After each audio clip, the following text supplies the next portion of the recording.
Pwede gambal sa iya, be, nga ari ding ex siya gaulat sa guwa. Ex niya ka? Yes, ex siya ko. Nga man. Ito, di ex ka na lang man galing nga. Anong purpose mo nga kadto ka di? Ay, ang ex hindi pwede magbalik haw. Kaya wala ko yan nakasigurado yung nabulagay na kami nga duwa kay mga until now may feelings pa ko sa iya kagabalo ko. Si Rodolfo may feelings pa sa akon. Balay. Roy? Balay. Oy? Sino naman? Balay.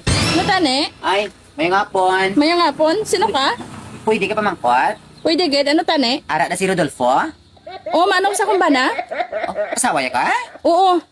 Nakapangasawa na sa dayon? Oo, nga manaw? Huwag imposible ba? Oo nga ga, grabe ka mo react nga man tani haw? Ay, pwede gambal sa iya, be, nga ari ding ex siya gaulat sa guwa. Ex niya ka? Yes, ex siya ko. Nga man. Ito, di ex ka na lang man galing nga. Anong purpose mo nga kadto ka di? Ay, ang ex hindi pwede magbalik haw. Kaya wala ko yan nakasigurado yung nabulagay na kami nga duwa kay man nga until now may feelings pa ko sa iya kagabalo ko. Si Rodolfo may feelings pa sa akon. Nugay ka ti kaya ako ya asawa. Asawa, kasal na ka mo haw? Kasal na kami nga duwa. Ikaw ya ex ka na lang. Uy, di kung kasal na ka mo nga duwa. Siguraduhon mo nga wala dang bana mo kay gusto ko nga may storya ako sa subong. Why di sa gani? Kasi natago mo lang siya sa akon. Paano nagtago nga? Naglakato sa. Gusto ko lang makita ang iyang sitwasyon kung okay sa subong. Okay di sa nga aga pamangkot kapag idihaw. Sigurado ka nga okay ang sitwasyon? Okay lang di gani. Ipahiwitan kong bana mo. Ano? Ipahiwitan ko amo na gusto kong makita ang sitwasyon kinaluoy ko sa iya. Nano ka man imo yaman? Ay, siyempre hindi ko yung gusto nga bulagan niya ko.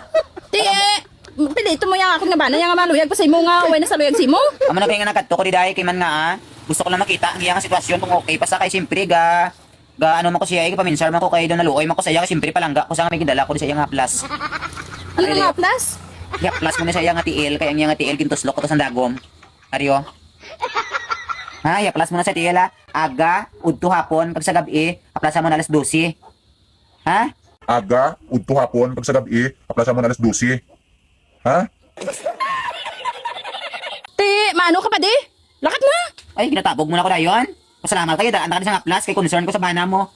Ha, gamiton mo na ha, kay hindi ko gusto nga magmasakit ang bana mo ha. Amo pa sa imo ha, lakat na. Galungan mo. Oo ah. Takat na ko. Mga idol, may bago tayong link ngayon, Pando Plus, 100% super legit online casino mga idol. Siyempre mga idol, paalala po sa mga naglalaro ng online games, huwag kayong magpapadala sa mga scammer na link. Dito po tayo sa legit at saka may license po. Siyempre mga idol, ang gagawin niyo po, i-click niyo yung link, nilagay ko sa comment section, mag-register at mag-cash in, at pag nanalo, i-cash out na agad. Siyempre maglalaro tayo dito sa paborito natin sa Super Ace. Let's go! Kaya po mga idol, Super Ace po ang paborito nating laruin. Yan, pilitin natin. Ayan, sana po sa tayo po. Oops, win sa akin yung queen. Wow, nice. Win sa akin lang. Wow, ang nice, ang laki yun. Napakalaki mga idol. Oops, yan. Maganda magkimali pa bago. Oops, ayun yung signal, pati signal. Uy, uy, hindi ka ba? Laki ng mga idol. Bulak ako dun. Tingnan natin mga idol kung magkano. Oops. 3,715. So ayun mga idol, i-click na yung link na nilagay ko sa comment section. Siyempre po, mamimigay tayo ng 500 gigas sa Lucky Deposit po. Ayun po mga idol, yung link sa comment section na po.